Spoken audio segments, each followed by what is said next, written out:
Jadi TNI atau jadi pedagang pun yang penting melayani Tuhan. Tapi kalau di dalam pikiran orang tuamu jadi pendeta, nah itu urusannya beda. Kalau dia diam dan banyak bicara, kita diam juga. Bicaralah pada waktu yang tepat, di tempat yang tepat, cara yang tepat, waktu yang tepat. Jangan berhenti mendampingi dia tanpa menasehati dengan banyak bicara. Cukup mendampingi, memberikan perhatian dan kasih.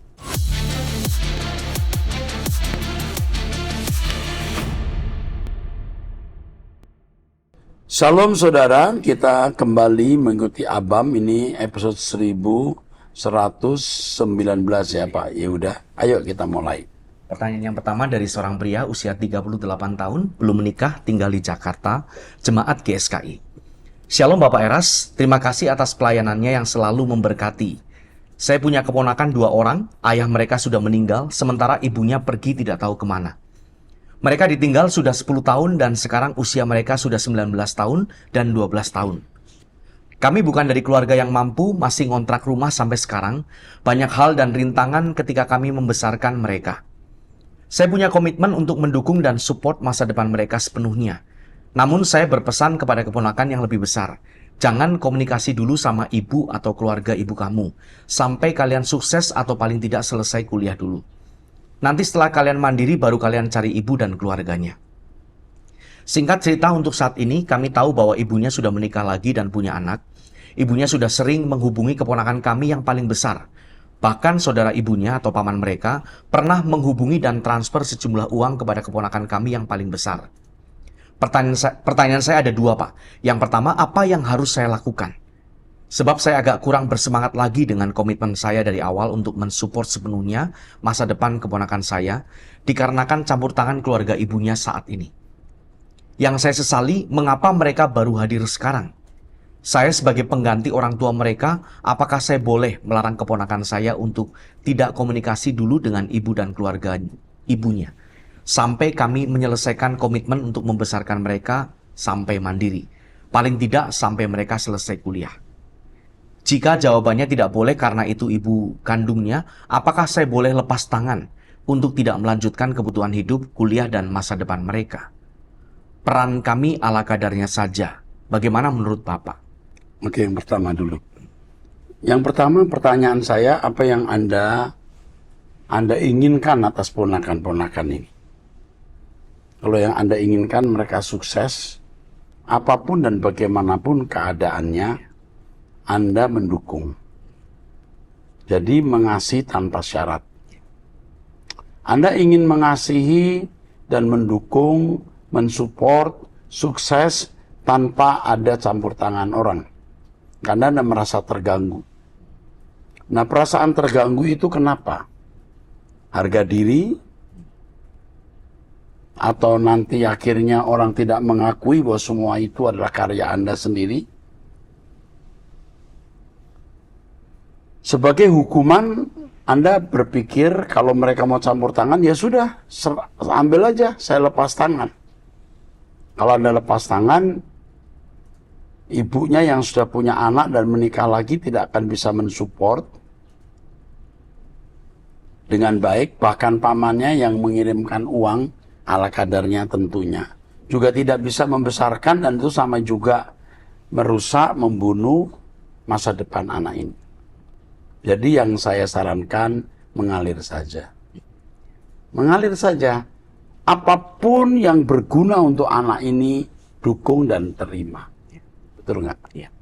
Oke, teruskan. Pertanyaan yang kedua, bagaimana cara menjelaskan kepada keponakan yang kecil bahwa dia masih mempunyai ibu? Sebab dia tidak kenal bapak dan ibunya sama sekali. Nanti ada waktunya menjelaskan. Jika tidak, jangan mencari-cari jalan. Biar semua mengalir. Kita percaya kita semua dalam kontrol Roh Kudus. Jangan pikirkan apa yang tidak perlu harus dipikirkan.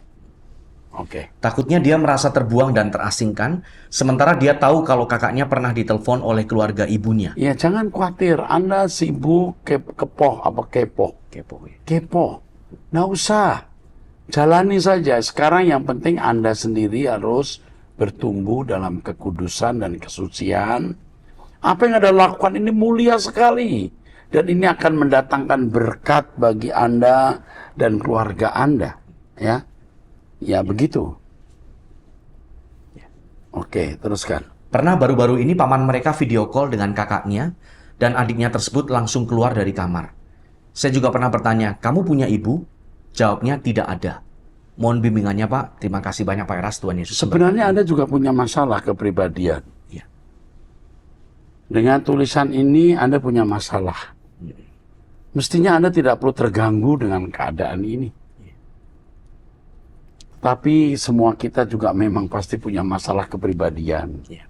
Setiap kita, saya, Pak Yehuda, cuman bentuknya beda-beda.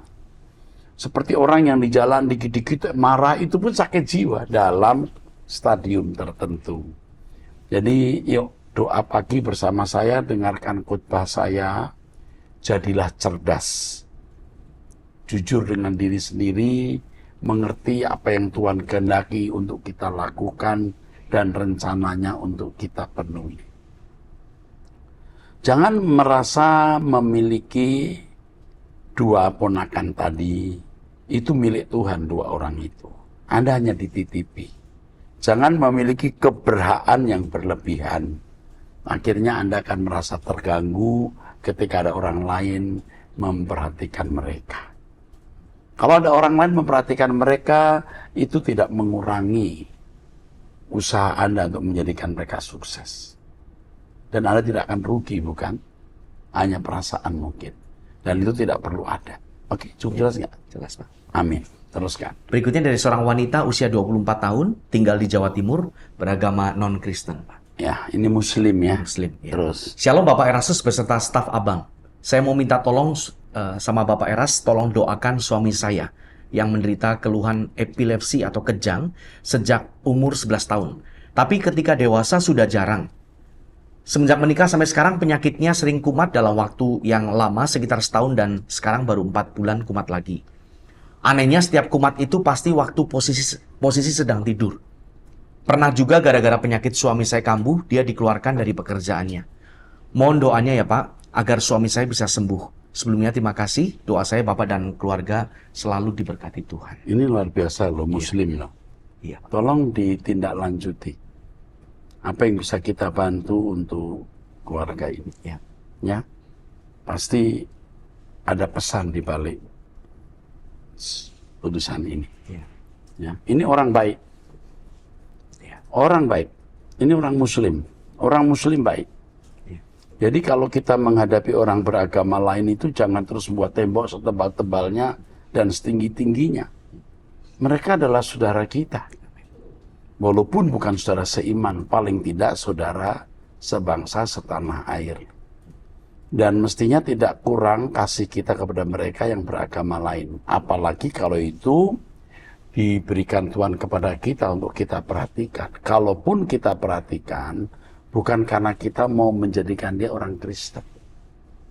Kita hanya memenuhi apa yang Tuhan kehendaki, lakukan apa yang baik untuk orang lain. Apa yang kamu suka orang berbuat kepadamu, buatlah untuk orang lain. Oke, teruskan ya. Selanjutnya dari seorang wanita usia 69 tahun, menikah tinggal di Jawa Tengah. Ya, Shalom Pendeta Erastus yang kami hormati. Saya mau bercerita tentang masalah saya. Saya punya keponakan yang saya rawat karena ibunya meninggal. Saya sudah sekolahkan dia sampai mendapatkan pekerjaan. Saya bahkan tuntun dia menurut agama saya yaitu Kristen. Keponakan saya setelah bekerja berada di lingkungan yang tidak baik.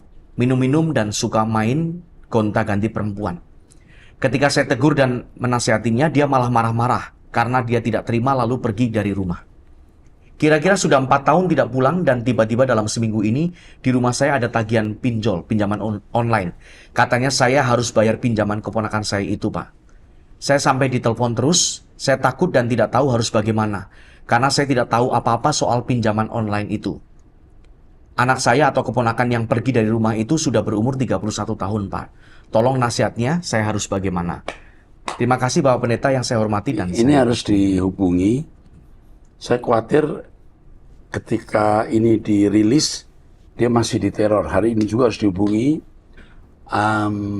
Nasihat saya, jangan dibayar.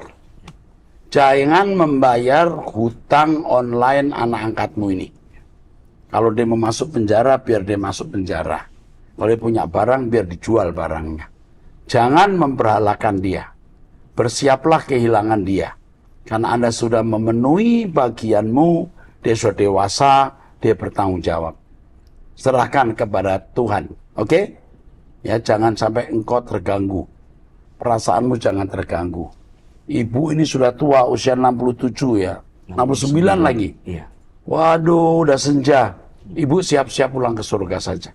Ya, jangan pikirkan anak bandel ini. Ya, udah dinasihati malah minggat.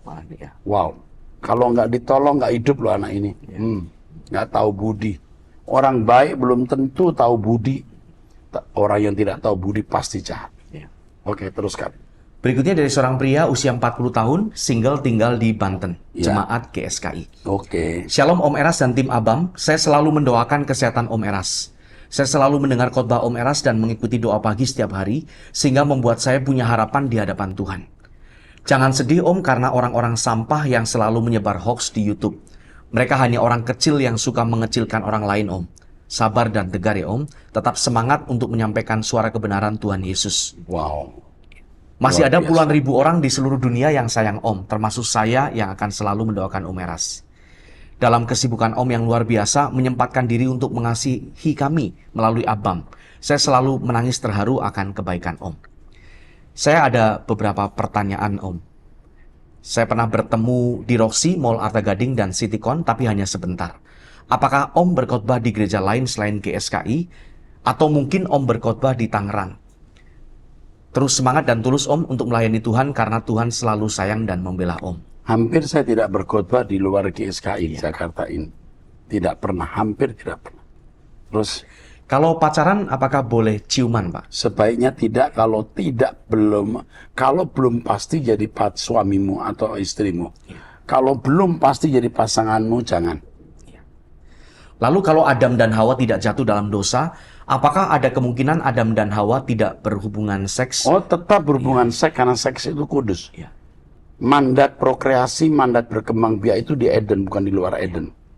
Mereka pasti berhubungan seks. Kenapa tidak berhubungan seks? Karena Adam dan Hawa harus menjadi corpus delicti dulu. Ya. Jadi contoh nanti untuk anak-anaknya. Ya. Terus, Dan apakah kita semua bisa, ini pertanyaan maksudnya, apakah bisa lahir tanpa hubungan seks? Bapak sudah jawab ya Pak. oke, Ya. terus. Apakah awalnya surga dirancang untuk Adam dan Hawa saja? Mohon Enggak, pencerahan. untuk seluruh keturunannya. Makanya seks itu kudus.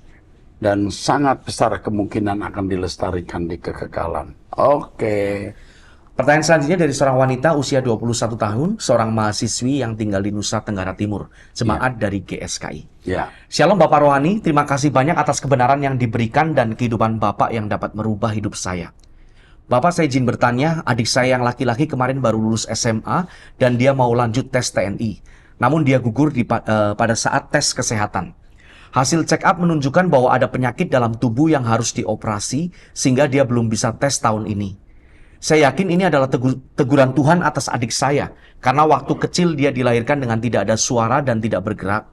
Waktu itu semua orang mengira bahwa adik saya ini sudah meninggal, namun ayah saya langsung lari ke kamar, berlutut dan berdoa serta berjanji atau bernazar bahwa jika adik saya hidup, adik saya akan mengerjakan pekerjaan Tuhan. Saya mau bertanya Pak, apakah anak yang sudah dinazarkan ini harus menjadi pendeta? Mestinya tidak. Artinya jadi TNI atau jadi pedagang pun yang penting melayani Tuhan. Tapi kalau di dalam pikiran orang tuamu jadi pendeta, nah itu urusannya beda. Tapi pelayanan itu tidak harus jadi pendeta. Oke. Namun ketika adik saya ini dewasa, dia ingin menjadi seorang TNI. Pada saat dia mengurus berkas yang diperlukan, dia seperti menjauh dari Tuhan, bahkan tidak lagi mengikuti doa pagi dan ibadah persekutuan doa di rumah. Jadi saya yakin ini teguran Tuhan karena jadi TNI sebenarnya bisa melayani Tuhan juga. Iya, benar. Iya. Namun yang salahnya pada saat dia mau tes, dia sepertinya menjauh dari Tuhan. Saya dan Mama mau bicara dengan dia, tapi adik saya ini sulit diajak bicara dan hanya diam saja. Jadi sebagai kakak saya bingung dan hanya bisa mendoakan dia. Kalau dia diam dan banyak bicara, kita diam juga. Bicaralah pada waktu yang tepat. Di tempat yang tepat, cara yang tepat, waktu yang tepat. 7 bulan yang lalu ayah kami baru meninggal. Jadi saya yang harus menguatkan adik saya ini. Saya mohon bantuan doa dari Bapak Rohani agar dengan peristiwa ini adik saya dapat mengerti dan memperbaiki hubungannya dengan Tuhan. Terima kasih Bapak, mohon maaf jika kata-kata saya terlalu panjang. Tuhan Yesus memberkati. Sebenarnya apa yang dialami oleh adikmu itu tanggung jawab kamu. Kamu yang harus mendampingi dia dengan doa. Ya. Jangan berhenti mendampingi dia tanpa menasehati dengan banyak bicara. Cukup mendampingi, memberikan perhatian dan kasih. Jangan sampai kekecewaan ini membuahkan hal yang negatif. Ya. Oke, teruskan. Berikutnya dari seorang wanita usia 20 tahun. Shalom Om Eras, izin bertanya. Saya percaya bahwa umat Kristen tidak boleh mengiyakan dosa hubungan sesama jenis. Namun kita harus mencintai mereka agar mereka bisa berubah. Kita tidak boleh homofobik atau intoleran, tetapi bukan berarti kita harus menyetujui perbuatan mereka. Saya senang bisa mengatakan ini dengan yakin Om, karena pada zaman sekarang budaya cancel culture menyulitkan orang Kristen untuk berani mengeluarkan pendapat maupun berpihak pada firman Tuhan yang sebenarnya. Ini cancel culture keterangannya adalah sebuah bentuk boikot masyarakat kepada seseorang, merek, acara, hingga film yang berperilaku ofensif dan tidak menyenangkan di dunia maya. Seperti yang dikatakan salah seorang teolog, if the world is against the truth, then I am against the world. Jika dunia ini menentang kebenaran, maka saya menentang dunia. Tetapi karena orang percaya berhak untuk menjalani agamanya di Indonesia, apakah pemerintahan harusnya, ini pemerintah mungkin, apakah pemerintah harusnya memperbolehkan rakyatnya memilih untuk tidak beragama? Sebagai umat Kristen, kita mempercayai bahwa manusia harus berjalan bersama Tuhan, akan tetapi kita tidak boleh memaksakan orang lain untuk percaya, karena tidak semua orang setuju dengan kepercayaan kita. Iya, sebentar. Tadi yang bicara Santa Athanasius ya? Oh ya, Saint Athanasius. Athanasius. Ya. If the world is against the truth, then I am against the world. Ya. Jadi, apakah sebagai umat Kristen kita mempercayai bahwa manusia harus berjalan bersama Tuhan, akan tapi kita tidak boleh memaksakan orang lain untuk percaya karena tidak semua orang setuju dengan kepercayaan kita. Benar, kalimat ini sudah benar. Ya. Tapi yang dipersoalkan apa yang pertama? Belum ya? Ini, apakah pemerintah harusnya memperbolehkan rakyatnya memilih untuk tidak beragama? Itu yang salah, karena Undang-Undang Dasar kita menegaskan kita memiliki Pancasila. Sila pertama ketuhanan, harus bertuhan. Di negara ini semua harus bertuhan. Bersyukur punya negeri yang begini. Saya kira tidak ada atau hampir tidak ada negeri yang memaksa orang untuk beragama. Beragama itu baik. Tidak ada agama yang mengajarkan sesuatu yang jahat ya. Kecuali dipelintir oleh ulamanya, kalau orang Kristen pendeta misalnya. Agama semua itu baik. Oke, terus. Jadi jika kita tidak boleh memaksakan kehendak kepada orang lain, apakah ini berarti pernikahan sesama jenis, gay marriage, boleh dilegalisir dari pihak pemerintah Indonesia? Harus bisa membedakan antara agama dan etika. Semua harus beragama. Dan semua harus memiliki keyakinan terhadap Tuhan yang Maha Esa. Dan di dalam beragama itu ada etika. Ada etika yang bisa diterima terkait dengan culture atau budaya. Ada yang tidak bisa diterima karena culture atau budaya. LGBT tidak bisa diterima di negeri ini. Yaitu kebebasan cara berpikir suatu masyarakat. Ya hanya karena kita banyak dibanjiri cara berpikir barat dengan lagu-lagu dan film, maka pikiran free atau bebas ini dan demokrasi bebas bisa menyusup ke negeri ini. Terus kita tidak memaksa orang untuk straight, artinya menyukai lawan jenis, ataupun melegalisir pernikahan sesama jenis. Akan tetapi hanya membuka kemungkinan itu bagi orang yang sudah yakin dengan keputusannya. Apakah sebenarnya sudah ada kesalahan sejak hubungan sesama jenis ini dipandang sebagai hal yang bisa diterima secara psikologis ya Om? Mohon pencerahannya. Saya mau dunia ini menjadi tempat yang adil bagi semua manusia Om, tetapi saya bingung apa yang sebaiknya diperbolehkan. Keadilan tidak boleh mengorbankan kesucian dan kebenaran. Ya. Anda melihat dari aspek keadilan, tetapi Anda harus juga melihat dari aspek kebenaran. Apa artinya keadilan kalau membawa orang itu ke neraka? Ya. Jelas praktek LGBT itu melanggar firman dan kita tegas menolak. Ya. Tapi kalau orang misalnya berkeadaan memiliki orientasi seks yang tidak normal, bukan berarti dia berdosa. Harus kita layani supaya tidak mempraktekkan keadaan itu. Betul ya? Ya. Begitu. Mau ditambahkan Pak Yuda?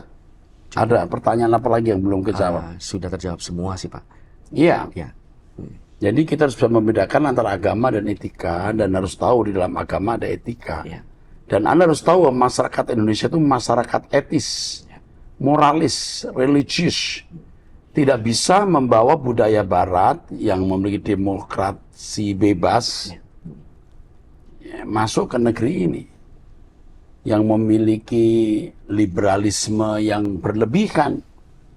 Kalau masyarakat kita dengan sekian banyak jumlah suku, sekian luas wilayah yang dibatasi oleh laut dan pergunungan, lalu orang boleh suka-suka sendiri, bisa berantakan negeri ini.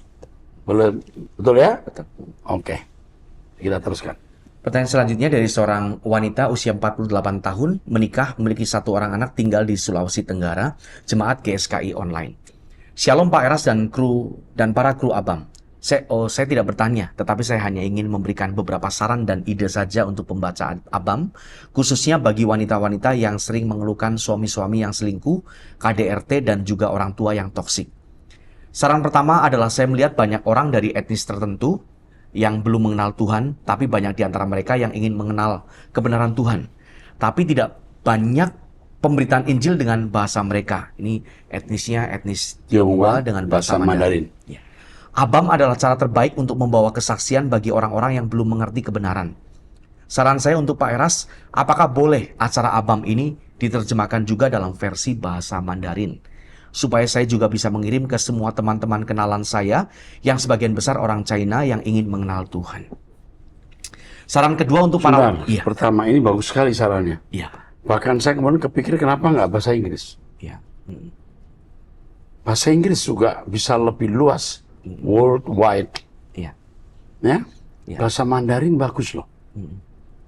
Subtitle paling. Subtitle. Nggak mudah sih membuat subtitle. Iya. Lebih mudah. Lisan. Lisan. Jadi bahasa Indonesianya pelan, bahasa Mandarinnya lebih keras. Oke. Tapi kalau untuk diterjemahkan ada tulisan bahasa Inggrisnya. Iya. Terima kasih untuk ide yang cemerlang ini. Ya? Iya. Oke, teruskan. Saran kedua untuk para wanita yang sering mengirimkan keluhan suami selingkuh ke Abam. Saya merasa Pak Eras jadi naik tensinya. Saya kasihan takut tiba-tiba Pak Eras kenapa-kenapa. Karena saya sangat mengasihi Pak Eras. Iya. Tahu aja. Ya, oleh sebab itu saya ingin menyarankan wanita-wanita yang mengirim masalah suami selingkuh, ada baiknya Anda introspeksi diri dulu.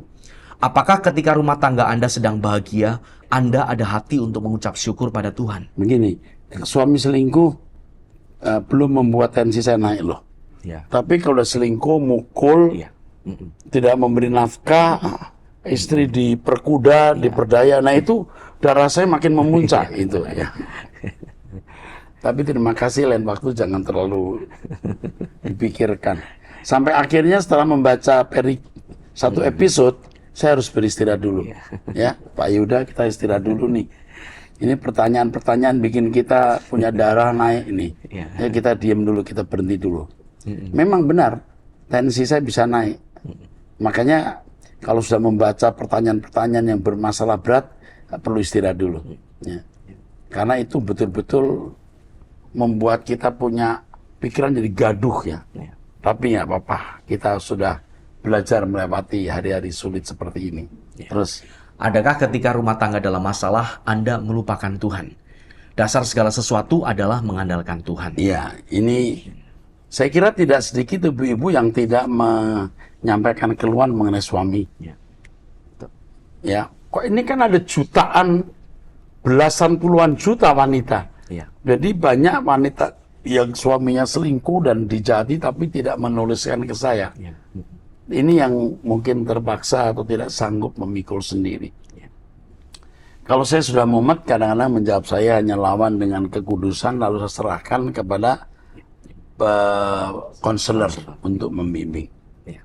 Oke, teruskan. Saat rumah tangga sedang bahagia, banyak orang melupakan campur tangan Tuhan dan menikmati bahagia duniawi. Begitu ada masalah baru kirim pertanyaan ke Abam. Sebagai istri tidak cukup hanya pintar menjaga penampilan, tetapi pintar menjaga hati suami. Dengan menyediakan makanan kesukaan suami, memeluk waktu bangun tidur, dan hendak tidur, meminta maaf ketika salah kecil atau besar. Tidak banyak mengeluarkan kata-kata kalau suami sedang marah, cukup iya saja. Nah, bagus. Ini mantap. Kalau kita diam, oke, terus iya saja. Terus Doakan setiap hari pernikahan kita dan minta Tuhan campur tangan atas rumah tangga, sekalipun sedang dalam keadaan bahagia. Itu adalah awal dan dasar dari kebahagiaan suami istri.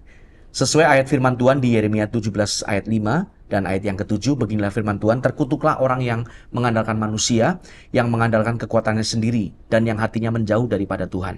Diberkatilah orang yang mengandalkan Tuhan, yang menaruh harapannya pada Tuhan. Sekian saran dari saya, Pak Eras yang terkasih, semoga selalu sehat. Saya berharap suatu saat waktu datang ibadah di Mall Arta Gading bisa bersalaman dengan Pak Eras. wow. Karena selalu tidak kesampaian. Tuhan Yesus memberkati Pak Eras senantiasa. Ini dari Sulawesi Tenggara ya. Saya kira bukan suatu yang sifatnya pribadi ya. Ya. Ini kita panggil namanya saja ya. Kepada Ibu Yohana Zu. Ide Anda luar biasa. Ya. Untuk menerjemahkan dalam bahasa Mandarin Abam. Ya. Anda di Sulawesi Tenggara. Kalau ke Jakarta tolong hubungi Abam. Beritahu bahwa Anda datang ke Jakarta. Siapa tahu kita bisa bersalaman Ibu Yohana. Sip. Ya. Teruskan. Berikutnya dari seorang pria usia 32 tahun, belum menikah, tinggal di Sumatera Utara, Jemaat Rehoboth Online.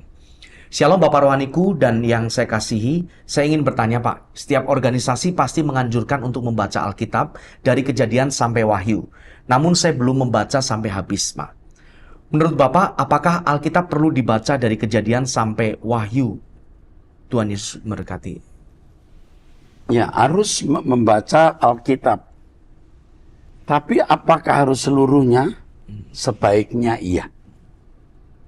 Tapi seharusnya hal-hal yang prinsip harus saudara ketahui. Atau bagian-bagian yang prinsip seharusnya Anda baca. Misalnya kalau ada silsilah-silsilah, kalau jumlah kuda dari Salomo sekian, ada atau kitab imamat, peraturan-peraturan ibadah agama Yahudi, saya kira tidak perlu ya. Ya, walaupun tetap ada maknanya, tetapi banyak yang prinsip yang harus saudara baca. Makanya saran saya kalau membaca Alkitab, baca terus, kalau tidak tahu lewati saja. Nanti pasti ada tempat-tempat di mana Anda akan diberkati. Oke, teruskan terakhir. Ya, pertanyaan terakhir dari seorang wanita usia 53 tahun, menikah, memiliki satu orang anak, tinggal di Sulawesi Barat.